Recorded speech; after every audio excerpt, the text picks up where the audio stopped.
Okay, welcome to week 2 of the Applied Cyber and AI Risk Assessment for Organizations. And today we're going to talk about the risk frameworks and governance. We're going to answer the question, the first question we're going to answer today is why we do need the frameworks, why framework exists. There are a couple of answers. The first one is the frameworks help prioritizing the assets. So any organization have different sets of assets and it cannot protect all assets equally. So a framework helps an organization to prioritize the assets to in order, after prioritizing the asset, it can easily or more easier prioritize the resources that it has to protect those assets. The second reason is frameworks help to create a shared vocabulary between different organizations, between different teams in the organizations. For example, legal, management, and IT teams, they can use the same vocabulary and language to communicate risk to each other. The other reason that frameworks are important is if we have a security breach or an accident, a security accident, the frameworks and implementation of the frameworks can show that the organization took reasonable steps to protect itself before any risk happens or any breach happens. So that has some legal connotations here also. And finally, it helps implementing risk frameworks help to reduce the cost. As we know, the security breaches are expensive, and having some form of framework and implementing those frameworks help us to mitigate the risk and eventually reduce the expenses that are associated with the breaches. We're gonna review the landscape of frameworks in terms of the traditional cybersecurity risks. The frameworks that we're going to talk about today are the NIST CSF, NIST RMF, ISO 27001, 27001 and 27005, and the CIS controls. The primary use of these frameworks are assessing and managing the cybersecurity, traditional cybersecurity risk. We're going to talk about the AI risk. For AI, we're going to use the NIST AI RMF. We're going to talk about the MITRE Atlas, and we're going to talk about the OWASP Top 10 for L11. For the primary use for these are assessing the AI-specific risk to the systems that we have in our organizations.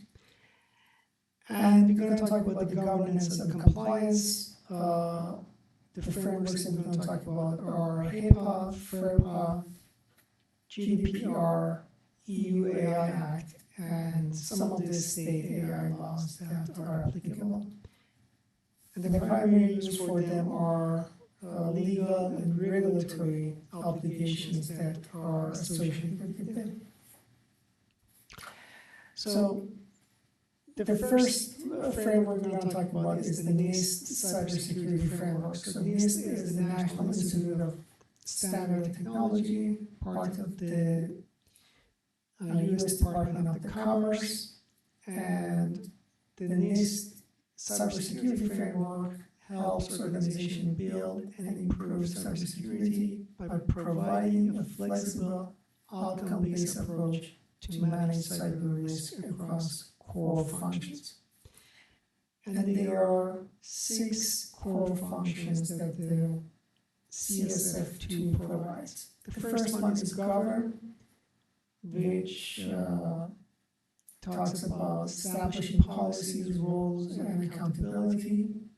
This one is new in CSF 2.0, and basically it's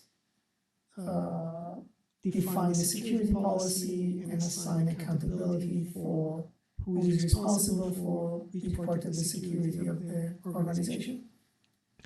The second one is identity. The second core function is identity, which talks about identifying, it's identify. And it's talking about identifying organization assets, risk, and environment of the organization. So we identify the hardware, software, and or critical business processes that are important for the organization. The third function is to protect, which means implementing safeguards to limit the impact of a security vulnerability or security attack or security breach. Some of the examples are implementing access control, training employee, using encryption, using multi-factor authentications in the organization. The fourth function is detect. Excuse me.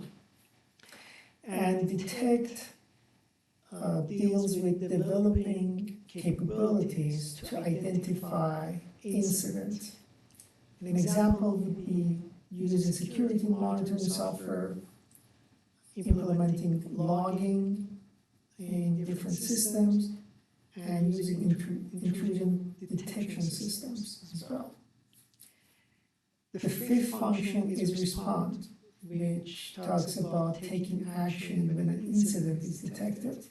So example would be having an incident response plan, having and establishing communication procedures, and having and establishing containment action.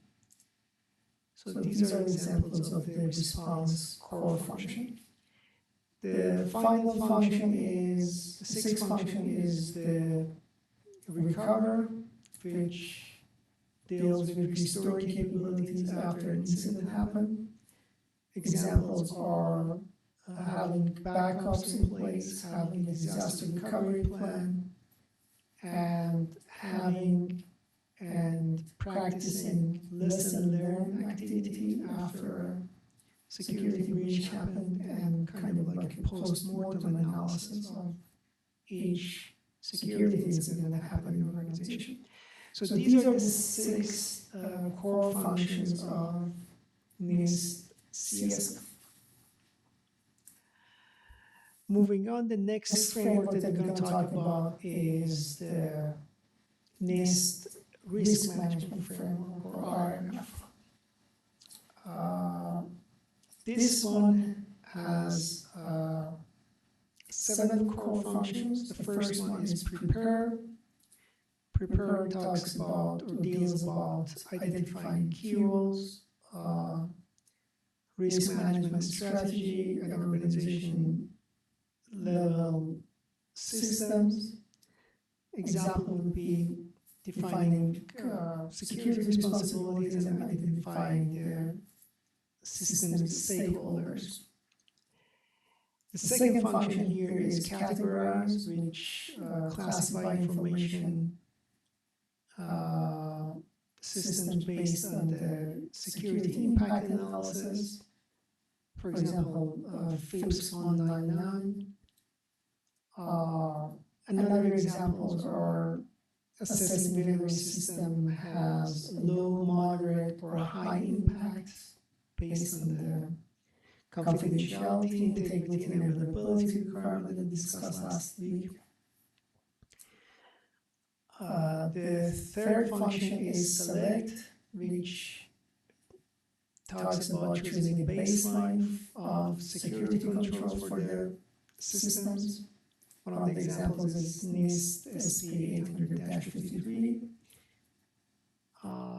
which basically selects the controls that are needed based on the system's risk profile. The fourth function is to implement, which is deploying the selected security controls that is used that is selected in the previous core function and documents their implementation.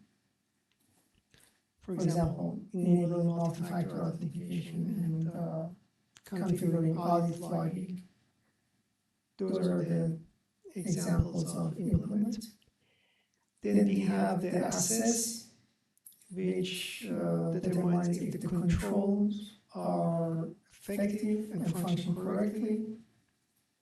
We can do security testing, vulnerability scan, and audits. Those are some examples that are under the assess core function. We have the authorize, which is the next function in this stage. A senior official authorizes a system operation based on the risk. So basically, we have a senior official who accepts the residual risk and grant the authorization to operate, or ATO.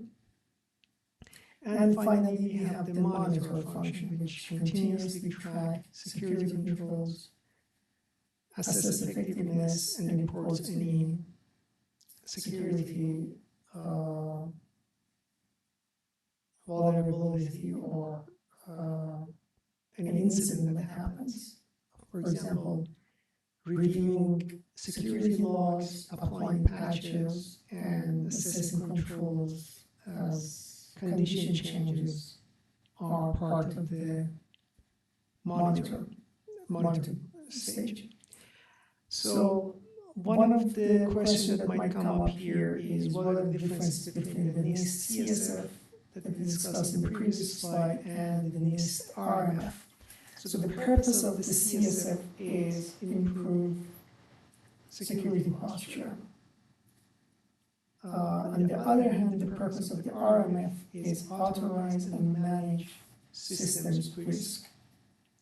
The audience for CSFs can be any organization. The audience for RMF, most of the time, is the federal agencies or contractor for federal agencies that are required by those federal agencies to show these frameworks. The output of the CSF is risk profile and having a list of prioritized risk or prioritized assets that needs to be controlled by the controls applied to them, basically. The output of the RMF is authority to operate, or ATO, which means a formal approval that allows a system to process, store, and transmit data in the organization. The approach for CSF is usually flexible and outcome-based. The approach for RMF is more structured and step-by-step process. So again, here the RMF provides a structured, continuous process to help organizations manage and reduce cybersecurity risk. And a lot of federal agencies or the federal grant recipients, that could be, some of them could be nonprofits, may be required to demonstrate the RMF compliance. Okay, so moving to the next framework, we have the NIST AI Risk Management Framework, or AI RMF. So how the RMF, AI RMF differs from the CSF, the focus of the AI RMF is AI-specific risk. Examples are bias, hallucination, opacity, or model drift. And the AI RMF emphasizes impact on the individual and society, not just the organizational risk. Here we have four functions. The first one is map, which is identify the AI systems in use, the system context and organization context, and stakeholders, and the risk that those systems can pose to the organization. Excuse me. The next function is the measure, which is assessing and evaluating the likelihood and severity of the risk. It also includes testing and measuring system performance and trustworthiness. The next function is the manage, which prioritize, mitigate, and monitor risk through appropriate actions. We can have some trade-off decisions here, and the idea of continuous improvement also belongs here. And finally, we have the govern, which is build policy, create accountability structures, and a culture that supports responsible AI and risk management.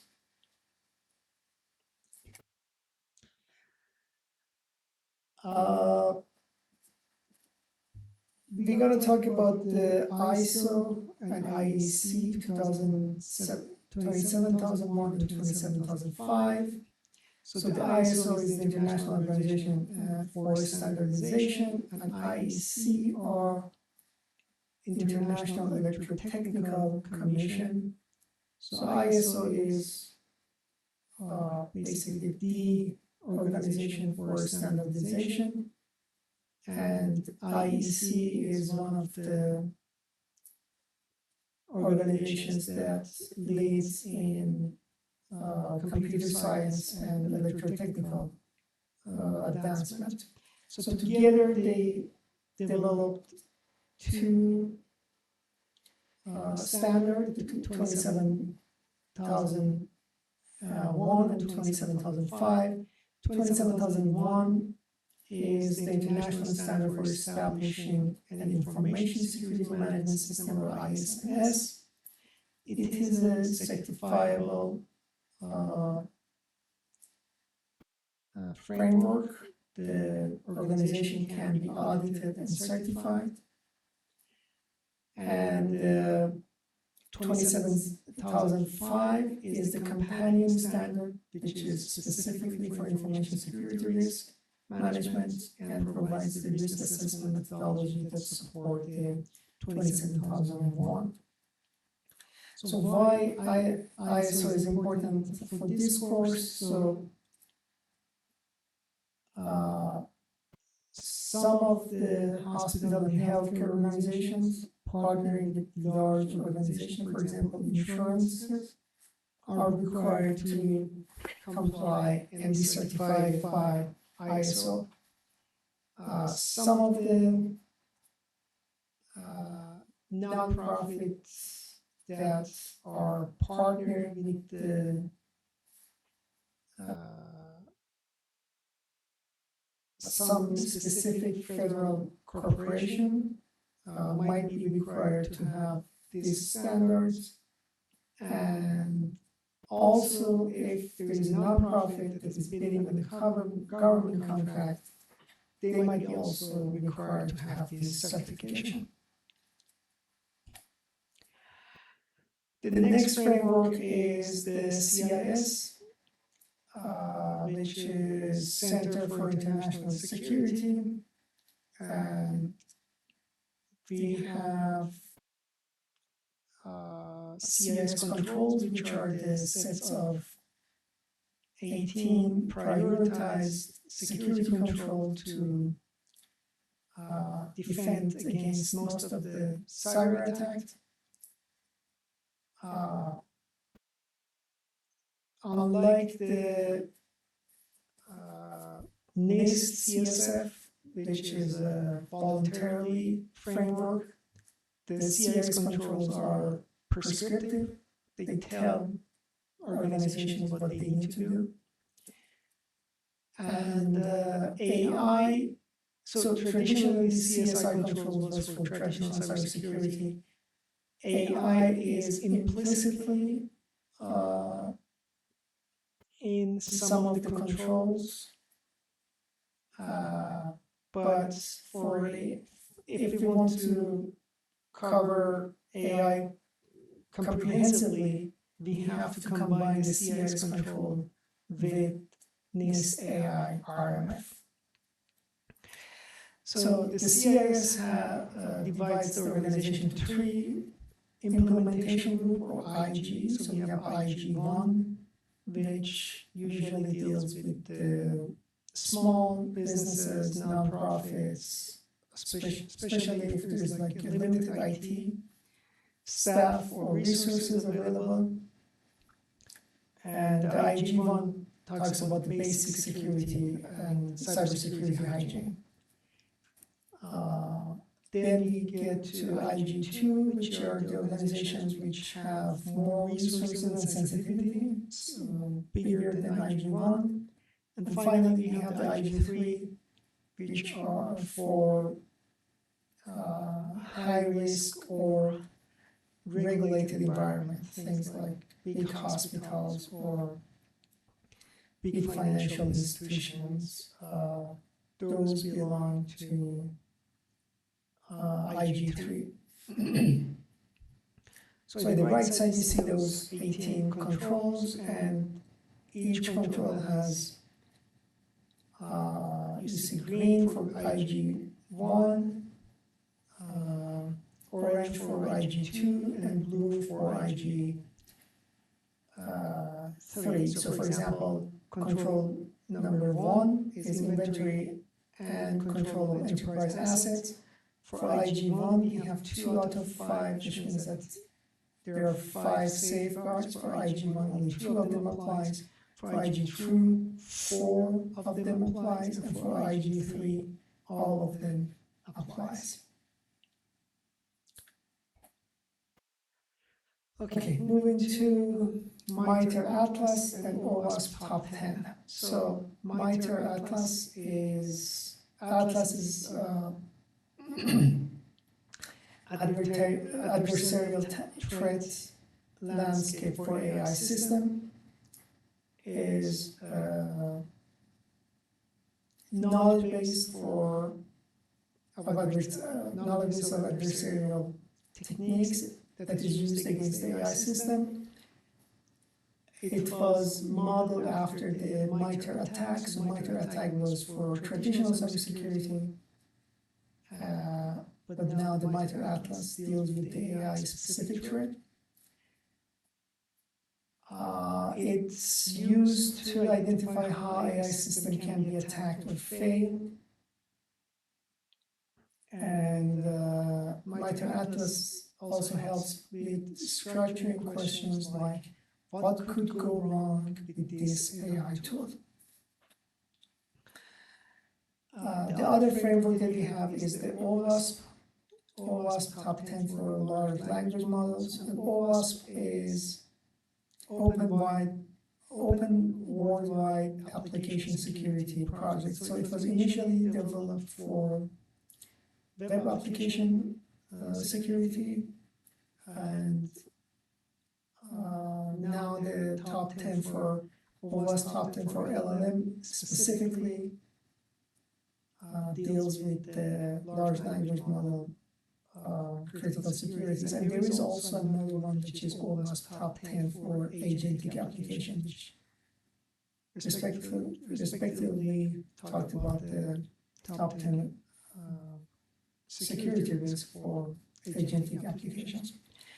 So again, top 10 is for most critical risk that in this case applies to large language models, definitely relative to applications like ChatGPT, Copilot, or any custom chatbots or AI systems. Some of their top risk includes prompt injection, sensitive information disclosure, insecure output handling, and data poisoning. So there are some, the one that we talked about till, the frameworks that we talked about till now, they're mainly basically industry accepted frameworks. There are some governance, compliance, and legal application that we have to be aware of in terms of laws that are federally applied.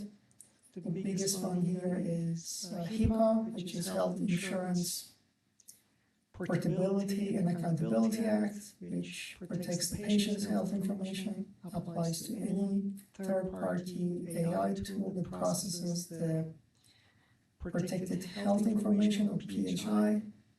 We have also FAIRPA, which is Family Education Rights and Privacy Act, which protects students' educational records. And we also have the FTC, Federal Trade Commission Act Section 5, which prohibits unfair or deceptive practices in AI.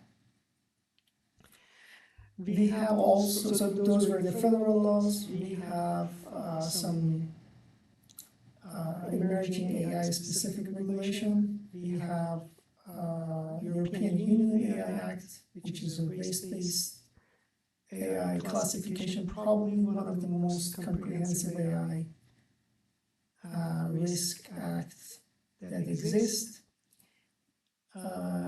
Coming to the US, there are some states' laws about the AI. California, Colorado, and Texas are expanding those laws specifically.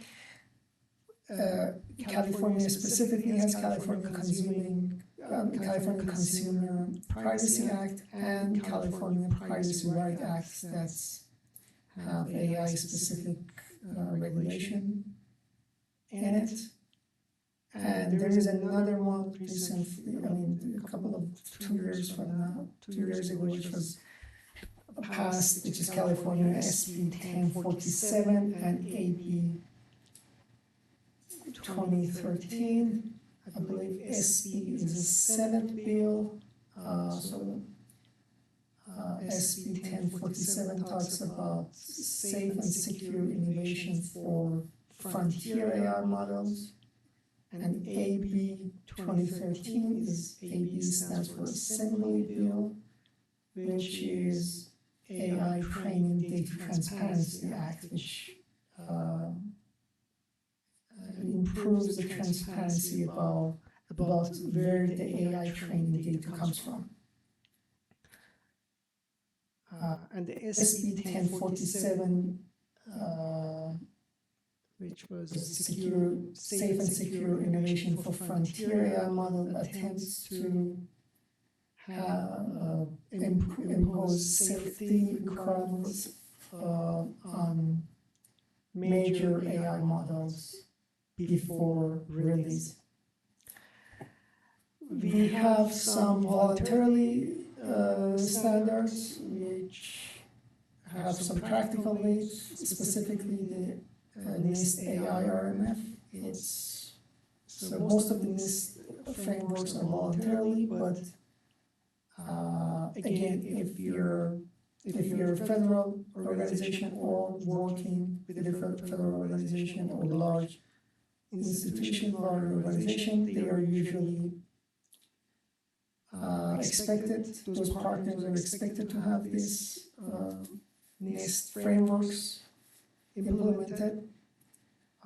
There are some industry specific or company specific, for example, Google Safe or Microsoft Responsible AI standards.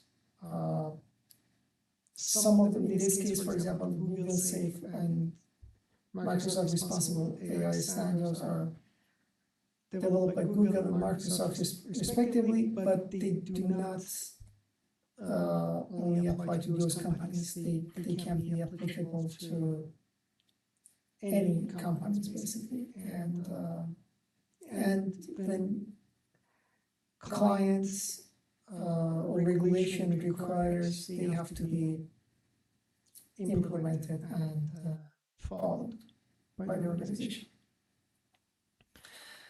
So here we have kind of like a cheat sheet of where we use what kind of frameworks. So for example, let's start from the top left. If our client is a healthcare clinic that uses any AI tools which handles the PHI, we definitely want to start with the HIPAA and the NIST AI RMF.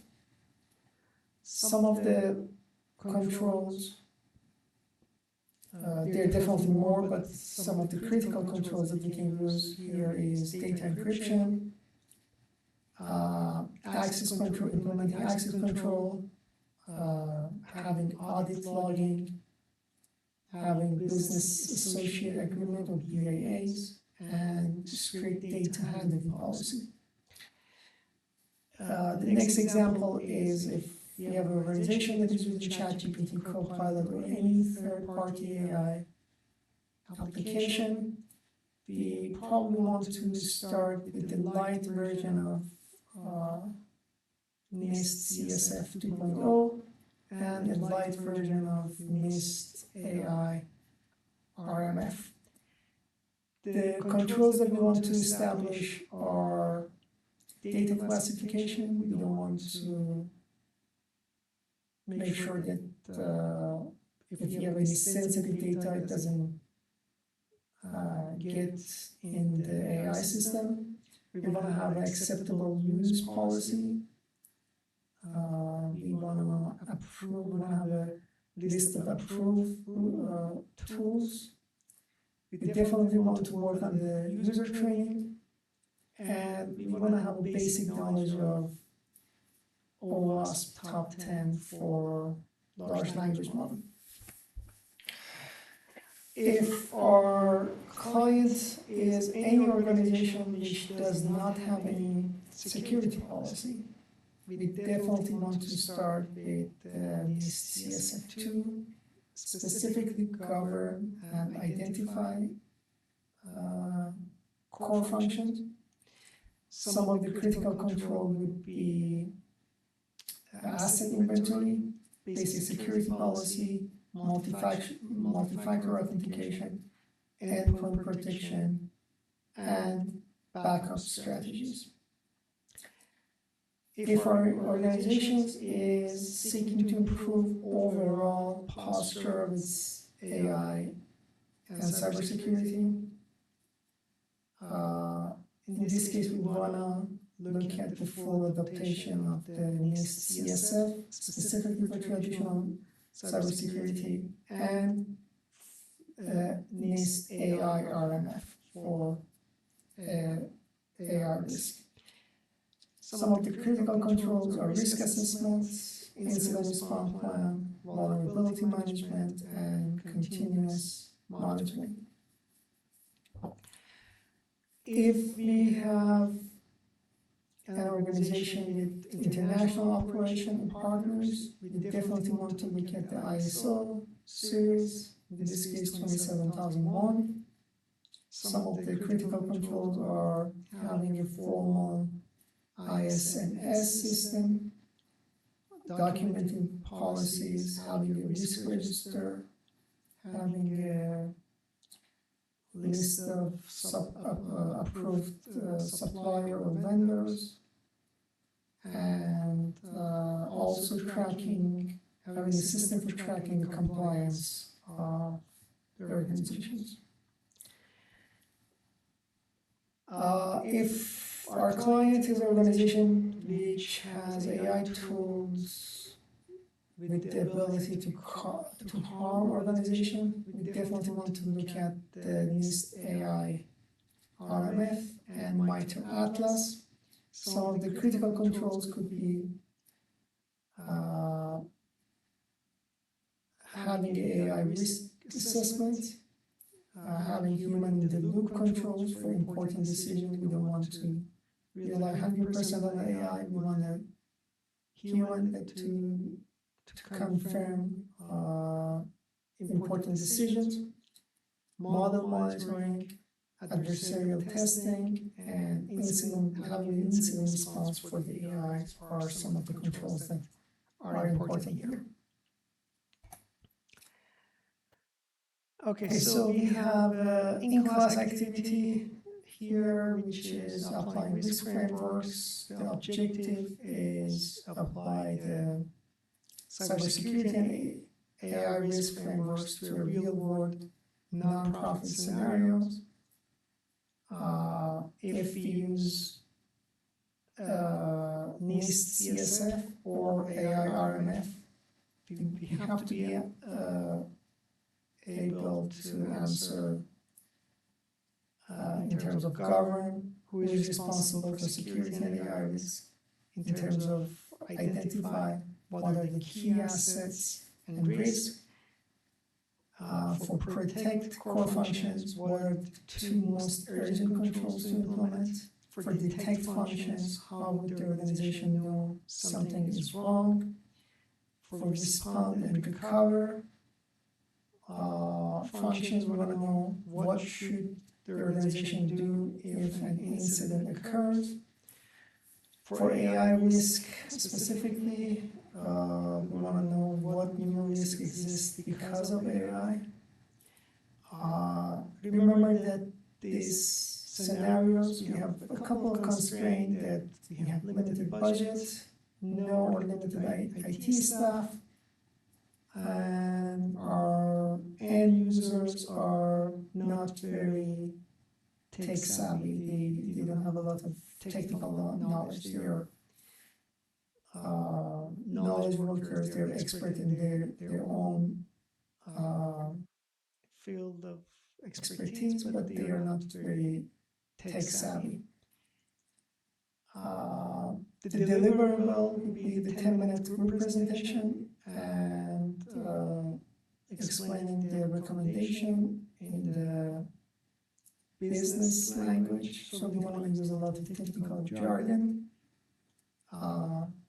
Definitely want to prioritize what's matter most, and optional would be what would you do in the first 30 days after you take control, or after you take responsibility for the security of this organization.